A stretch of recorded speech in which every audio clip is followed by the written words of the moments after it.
Today, we'd like to share with you test-taking tips to pass interpreting oral exams.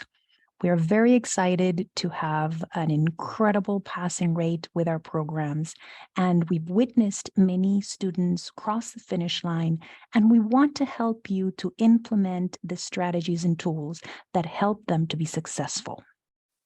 So today we're going to focus on making everyday vocab day. We're going to talk about the art of multitasking. So it is true that in interpreting and grading your performance requires your full attention.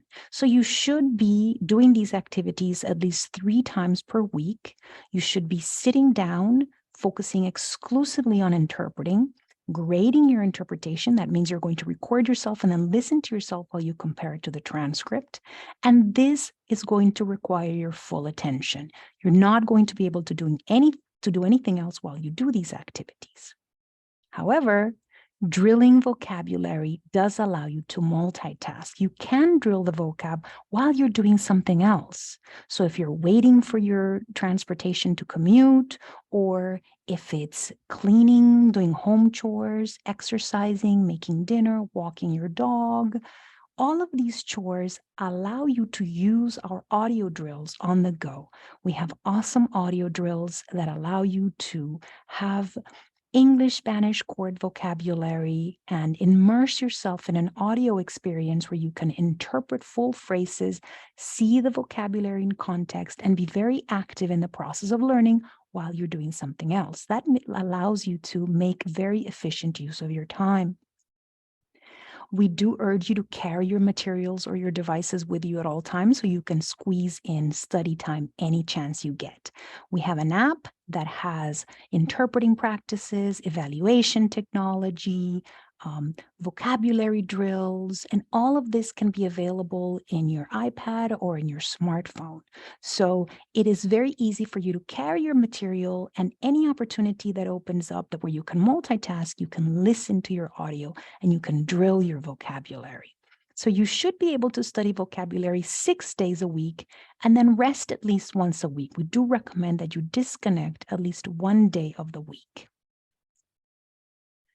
Vocabulary should really provide you multiple exposures. So on the one hand, the vocabulary that we offer you can be done through audio drills, it could be done through quizzes, it could be done through games. You can choose the vocabulary that you want to focus on and ignore the one that you've already mastered. But it's also important for you to be able to work with different sources and with different mediums. So today we're going to be talking about creating vocabulary flashcards.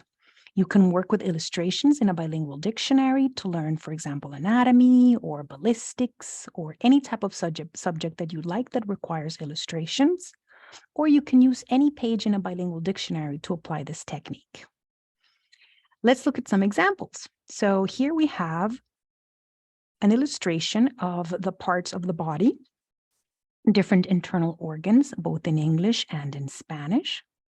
So we do urge you to work with illustrations in bilingual dictionaries. Some examples of resources: we love Holly Mickelson's The Interpreter's Companion. She offers illustrations on weapons, on anatomy, on automobile accidents and parts of the cars and things like that that might show up on the exam.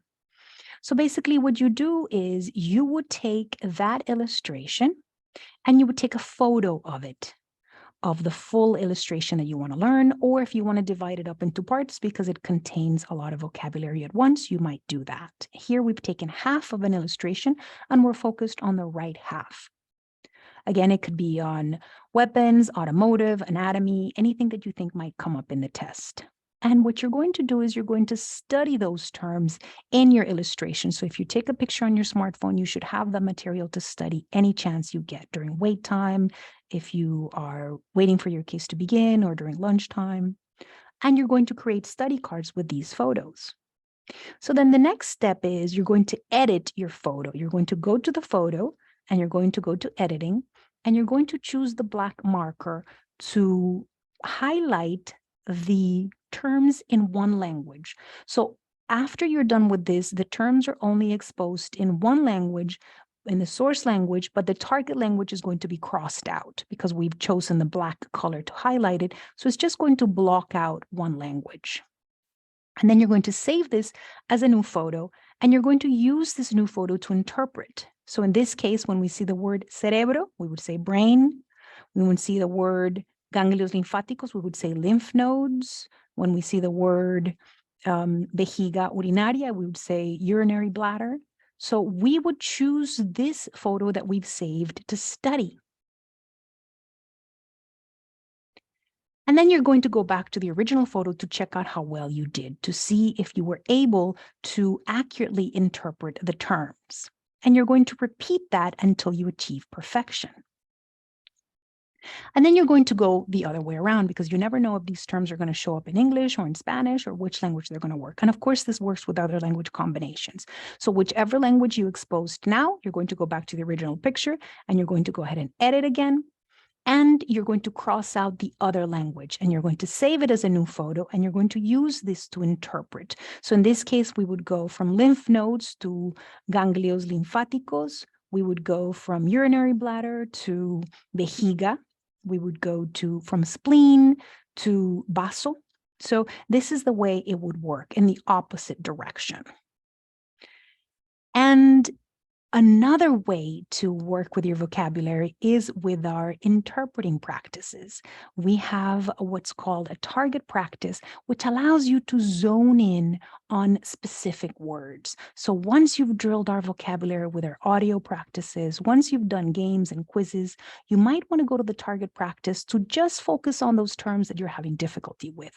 And if you find that these terms are still giving difficulty, might be one or two terms that are still challenging to you, you might want to create physical cards with this terminology. The act of writing things out with your actual handwriting really activates a lot of neural networks that will not get activated by just looking at it passively. So actually creating study cards on one side, putting the source term, and on the other side, putting the language term, and then practicing will really go a long way to helping you memorize this vocabulary. So we really urge you to take your stack of cards, look at the front of the card. Before looking at the back, say out loud, because you want to be as active as possible, say the meaning of that word out loud, and then flip the card to see if you got it right or wrong, if the target language that you said the equivalent was correct. If it was, you're going to put it towards your right. If it wasn't, you're going to put the flashcards towards your left. When you're done with a full pile, you're going to focus on your left pile, and you're going to mark each one of those cards on the left pile with a little star. And you're going to grab that whole pile of the ones you got wrong, and you're going to repeat the process. If you get them right this time, you put them on the right pile. If you get them wrong, you put them on the left pile. This time, when you pick up the left pile, you put a second star, the ones that have gone there twice. So that means that you're going to do this until there's no left pile. And if you're ever reviewing this vocabulary again, you'll know how many times you failed that vocabulary. That's a tip that helps a lot of our students. So you can create your own study cards, and we know you got this. We believe in you. We're here to support your dream. Check us out. We are very present on social media. We have a lot of videos and tools. We can help you find support within the community. And we have great training programs for you to evaluate your work. Our exclusive technology lets you get a grade, which is a unique feature that is only offered in our program. And we also offer everything in our app, so you can have everything you need in your fingertips. We wish you great success in your quest to become the best interpreter you can be.